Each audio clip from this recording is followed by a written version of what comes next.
ओम शांति। आज है 16 अक्टूबर 2023। सुनते हैं आज का पुरुषार्थ।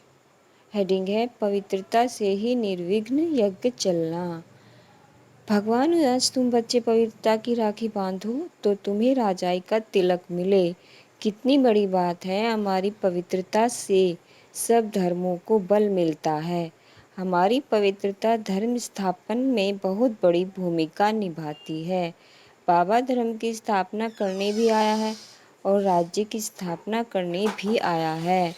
जितना जितना हमारे अंदर पवित्रता का बल बढ़ता जाएगा, इस धर्म स्थापना के कार्य को बल मिलता जाएगा। हमारा यह यज्ञ निर्विघ्न बनता जाएगा। हमें बाबा के संपूर्ण यज्ञ को निर्विघ्न बनाना है और इसके लिए पवित्रता एक बहुत बड़ी चीज़ है, क्योंकि अपवित्रता के कारण ही यज्ञ में विघ्न पड़ रहे हैं। बाबा के बच्चे जो भी यज्ञ में विघ्न डाल रहे हैं, वो भी अपवित्रता के कारण, अपने अहंकार के कारण विघ्न डाल रहे हैं।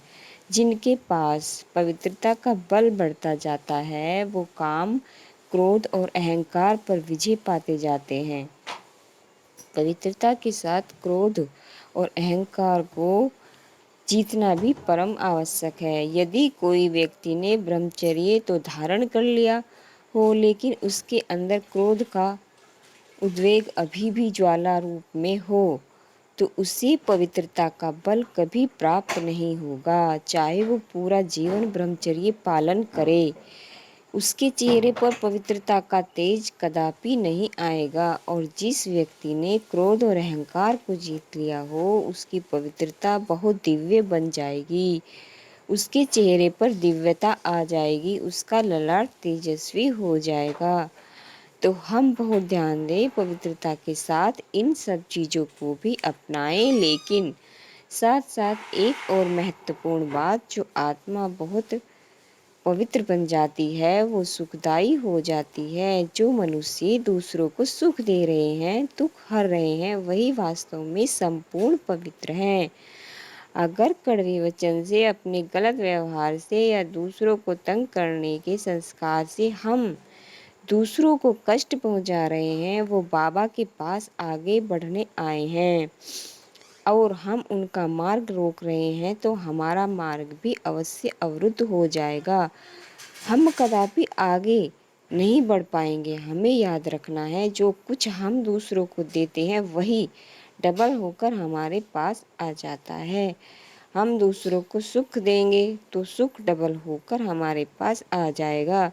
हम दूसरों को खुशी देंगे तो हम सदा बहुत खुश रहेंगे। हम पुण्य कर्म करेंगे, ये पुण्य कर्म डबल होकर हमारे पास शक्ति के रूप में जमा होते रहेंगे। तो हम पवित्र बने, अपने चित्त को निर्मल करें, अपनी भावनाओं को श्रेष्ठ करें, विशेष रूप से दूसरों के दुख हरता बन जाएं। सुख देना एक बात और दूसरों के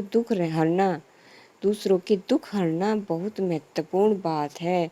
दुख संसार में सभी एक दूसरे को दे रहे हैं। हम अच्छे वचन बोलकर दूसरों को हल्का करके, दूसरों की बात सुनकर उन्हें समाधान देकर उनके दुखों को थोड़ा हल्का करते चलें। यह भी संपूर्ण पवित्रता आत्मा का ही एक उत्तम लक्षण होगा। लेकिन याद रखेंगे कि यदि हम दूसरों के मार्ग में बाधाएं डालते रहेंगे, यदि हम दूसरों को कष्ट पहुंचाते रहेंगे, यदि हम दूसरों की ठीक से पालना ही नहीं करेंगे, यदि हम दूसरों का ध्यान ही नहीं रखेंगे, तो राजाई कुल 84 जन्मों में हमसे बहुत दूर रहेगा। तो आइए हम सब संपूर्ण पवित्र आत्मा बनकर इस संसार में चमकें और बाबा को चमकाएं। आज सारा दिन बहुत अच्छी ड्रिल करेंगे। बाबा की पवित्र किरणें निरंतर मुझ पर पड़ रही हैं। मैं हूँ परम पवित्र आत्मा, मैं हूँ पवित्रता की देवी देवता, और निरंतर पवित्र किरणें बाबा से मुझ में समा रही हैं। जैसे ये फव्वारा निरंतर मुझ पर उतर रहा है। और अभ्यास करेंगे कि मैंने तो इस धरा पर अवतार लिया है, इस संसार में शांति की स्थापना करने के लिए, सभी को दुखों से मुक्त करने के लिए, सभी को सुख और चैन देने के लिए। तो लक्ष्य रखेंगे सारा दिन ऐसे वाइब्रेशन चारों ओर फैलाते रहें कि सबको सुख मिलता रहे। ओम शांति।